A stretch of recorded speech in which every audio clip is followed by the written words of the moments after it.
Hey, sweetie, what do you think of our new car from Carvana? Think it can handle our busy family? Well, we have 7 days to see. First, we can take the scenic route to the beach and stargaze through the moonroof. We'll see if your drums fit in the trunk. Then we can pick up Mommy's friends and check out that legroom. And we should really visit Grandma. She's getting up there. That's like a whole lifetime in 7 days. And like one busy family. With our 7-day money-back guarantee, you can confidently shop for cars 100% online. Visit Carvana.com for all terms and conditions. We'll drive you happy at Carvana.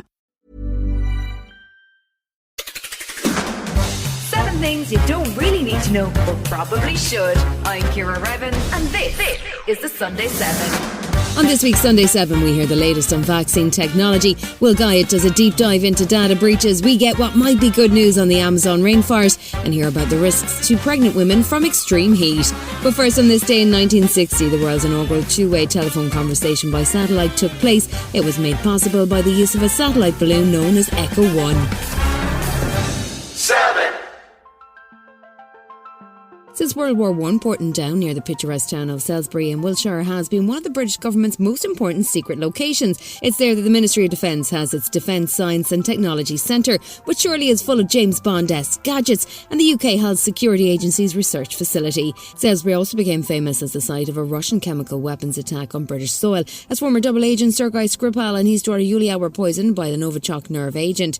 Portondown still does a lot of important national security work, and today we're hearing about a team of 200 scientists from the Health Security Agency who are busy working on a new vaccine against mysterious disease X. They've created a list of animal viruses most likely to jump species and spread across the world, and head of the UK HSA says they're building on some of the lessons learned from the COVID pandemic. Professor Dame Jenny Harries is the head of the HSA and says that being prepared for whatever comes next is critical. The laboratories here is 2,800 square metres of investment through the Vaccine Task Force, through the UK government during COVID. And so what we're trying to do now is capture that really excellent work from COVID and make sure we're using that as we go forward for any new pandemic threats. But how likely are we to actually see another pandemic in our lifetimes? Chair of the Joint Committee on Vaccination and Immunisation, Professor Andrew Pollard, says that it's definitely something that we need to be prepared for. Worryingly, it's very likely that there will be future pandemics. Of course, it's impossible to say exactly when that might happen, but the circumstances that we see in front of us make it more likely. We're currently at about 8 billion people on the planet, and over the next 30 years or so, we're going to move to more than 10 billion. So that does mean that over the course of the years ahead, it becomes actually increasingly likely there will be further pandemics.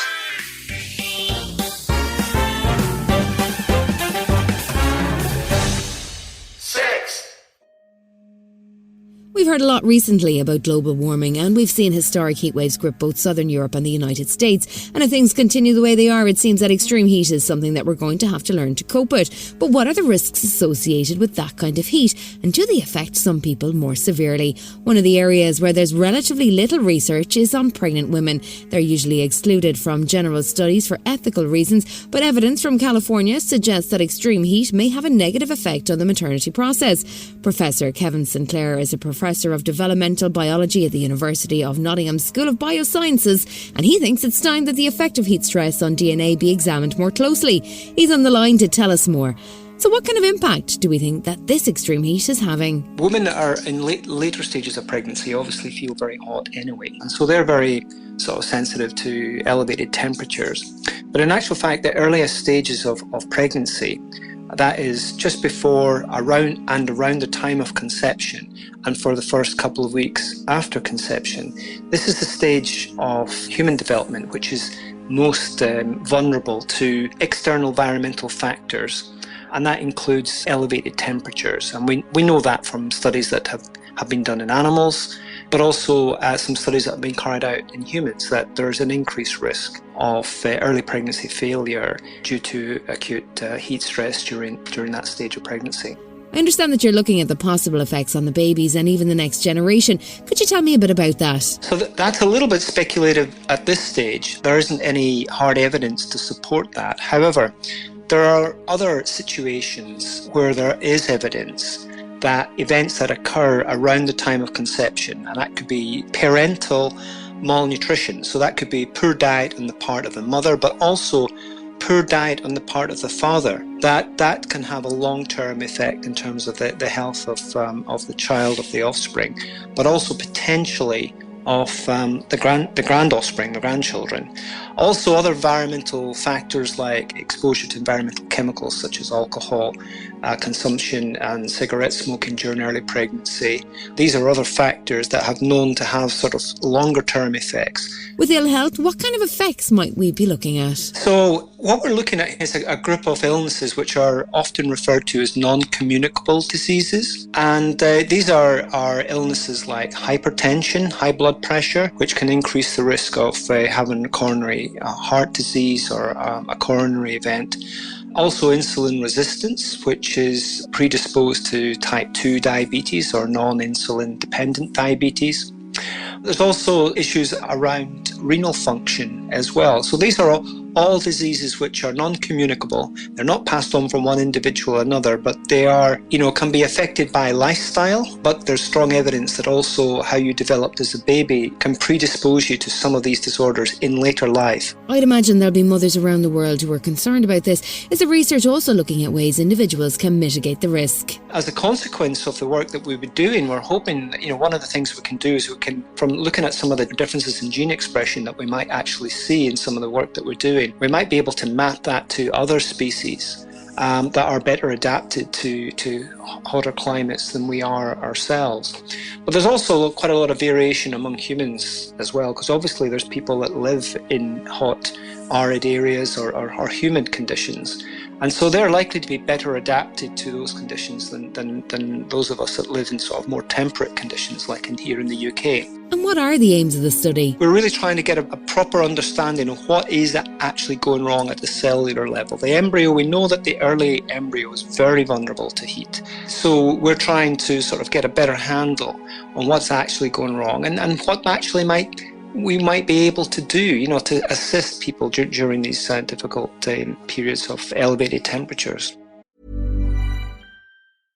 Tired of ads barging into your favorite news podcasts?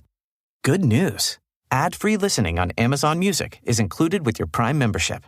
Just head to amazon.com/ad-free news podcasts to catch up on the latest episodes without the ads.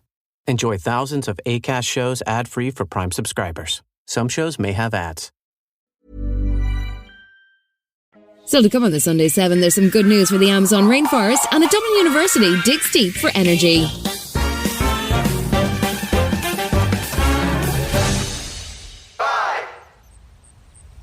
It's easy to become gloomy about the continual drumbeat of bad news about climate change and global warming, but there are some good news stories out there. New research using Google AI's technology has led to a promising result in terms of aircraft pollution, with predictive technology enabling pilots to choose routes that will create less contrails.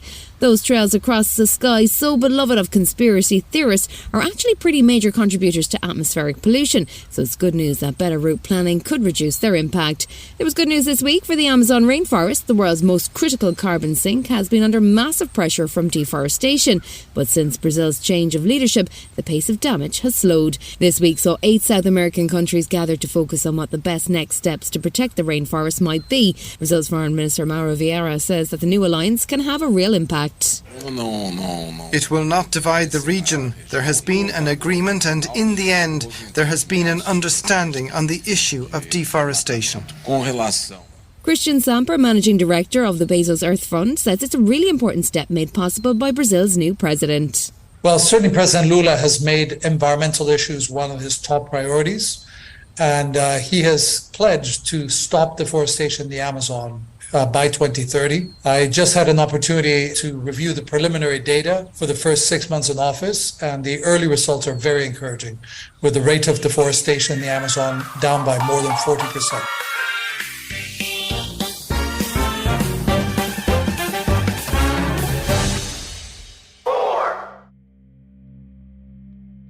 The Dublin University campus is digging deep to make a difference in the way they power their campus. The Technological University of Dublin is based at a former mental hospital on the south side of Dublin City, a place called Grange Gorman, and they've engaged in a project to try and power the facilities on campus using geothermal energy. So they've bored a kilometre into the Earth's surface to tap into a natural energy hotspot.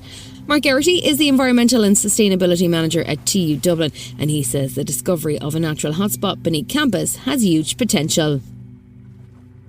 If we find water, that would be the holy grail. We would have heat that would run our systems and manage to decarbonise our buildings completely.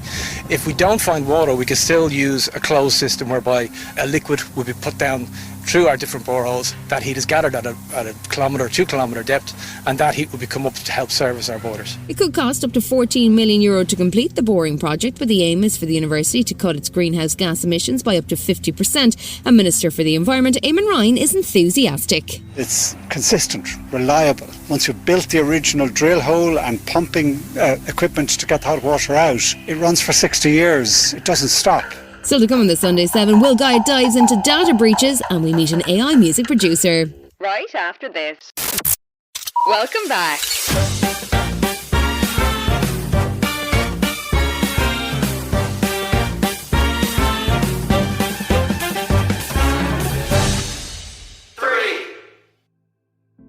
We hear a lot about AI on the Sunday 7, whether it's used as an analytics tool for airlines or to help diagnose cancers in radiology. But it's a versatile tool that can be used in many ways. The creative industries are the most wary about AI and what it might mean for creators. With concerns about AI, one of the primary issues behind the current writers and actors strikes in Hollywood.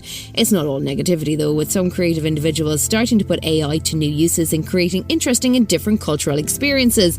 Eclipse Nkasi is a Nigerian music producer who has been using artificial intelligence to generate a new Afrobeats album, including a virtual performer called Maya Blue. When it comes to AI and music, one of the biggest things it does is that for people who are music-minded but don't necessarily have the skill set or the talent in quotes, so you can't really sing but you understand music, you know what good music sounds like, you have a fair chance of actually creating music that matters.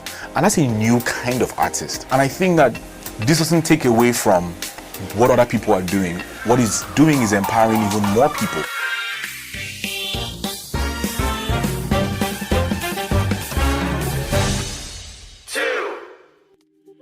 Every week on the Sunday 7, we catch up with our resident tech guru, Will Guyatt. And this week, Will has been nosing around the exciting world of data breaches. So what's been going on, Will? It's been a really interesting week for the world of data breaches because we've had two that have been labelled as data breaches and they're quite different. The first one is in Northern Ireland where something called a Freedom of Information request has led to the names and many details of all people employed by the police in Northern Ireland. So around 10,000 names and details were inadvertently leaked in an Excel document. And the other one was the Electoral Commission saying that everybody on the electoral roll in the UK, around 40 million people, have had their details essentially seen and taken by a as yet unspecified group or country. It's quite concerning that it's an unspecified group or country. How is this stuff still happening? These data breaches are going to become more common. You're going to have these issues. It hasn't been disclosed yet whether or not it was a crime group or a foreign country. These sorts of things will continue to happen though, because our data and personal information is incredibly interesting to people and is incredibly valuable too. So increasingly, I just think we're going to see more and more instances of this. We're going to have more of these, not less of these incidents. The Electoral Commission knew about this ages ago. How can we trust our government and its offices? On face value, it sounds terrible because the Electoral Commission had people accessing their systems from August 2021, and that was continuing until October 2022. So they've known about this for an awfully long time, and they've only just come to tell us, which means we're all very, very annoyed and upset that they hadn't told us sooner. But I would believe the reason would be they were trying to work out what they were doing when they were accessing the data. And if they'd gone public and said this breach had happened, the organisation or country or whoever sniffing around in all the records would have been alerted to the fact that they knew they were there. What can people do to keep their information safe? The real challenge here is, in the old days, I'd appear in places like radio stations and on podcasts and say, here's some top tips to keep your data safe. But in both of these examples, there's absolutely nothing those involved could have done because it's a third party that's managed to share your information. So there are challenges to keeping yourself safe these days. One of the best bits of advice I can still give people is make sure that people aren't trying to use your personal details to take loans, etc. So looking at credit records and credit scores, you can get a service that can analyze that for you. But other than that, it's just about keeping an eye on where your personal information is being used and where it may appear. So if you start seeing unusual references, or you get a letter or something through the post that you don't understand, that's when you've got to start thinking that some of your personal information may have been intercepted somewhere. And what can you do if you notice things are amiss? It's really tricky. You need to alert your bank if it's your bank details that have been compromised, because you can get credit cards and other bits of information changed from that perspective. And it's just a case of reporting something like this to the police. But the biggest challenge and the harsh reality of this is there are so many cases of this now, and they're coming from outside the UK. There is actually very little that can be done. But what you have to do is just keep across this, talk to your bank, make sure that nobody gets unauthorized access to your funds, and then, like I said, keep an eye on your credit score through one of the online services, and there's a number of free ones you can get just to see if anybody's trying to take credit or anything in your name.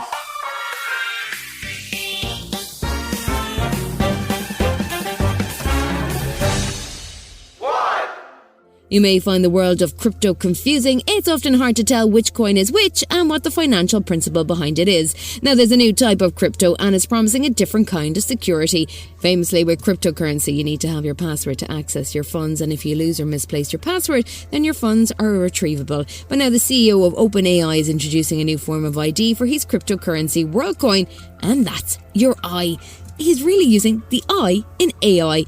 Anyway, Ricardo Macieira is the World Regional Manager for WorldCoin, and he explains how this is all meant to work. In WorldCoin, we are on this mission of building the biggest financial and identity community that we can. So we really believe that this primitive will allow for a lot of use cases, from decentralized voting, from access to platforms, to redeem coupons, for example. Imagine a big coffee company in Berlin wants to hand out a cappuccino to everyone in Berlin, but they just want to hand out one cappuccino, not 20, so that people don't abuse the system. Right now, technologically, this is very hard to do.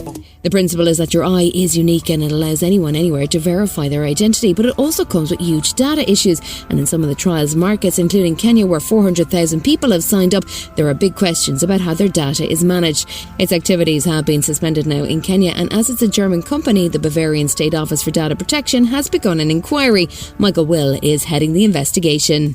This means that we will look whether the system is stable and is safe, and we look at a system which is deemed to transfer money. And so, again, it requires very, very ambitious security measures and lots of explanations and transparency to ensure the data protection requirements are not neglected at the end. This has been the Sunday 7. However you're listening, do us a favour and hit the follow button. We'll be back tomorrow at 7 a.m. with the regular Smart 7 Ireland edition. Have a great rest of the weekend. Written, produced and published by Daft Doris. Tired of ads barging into your favorite news podcasts? Good news.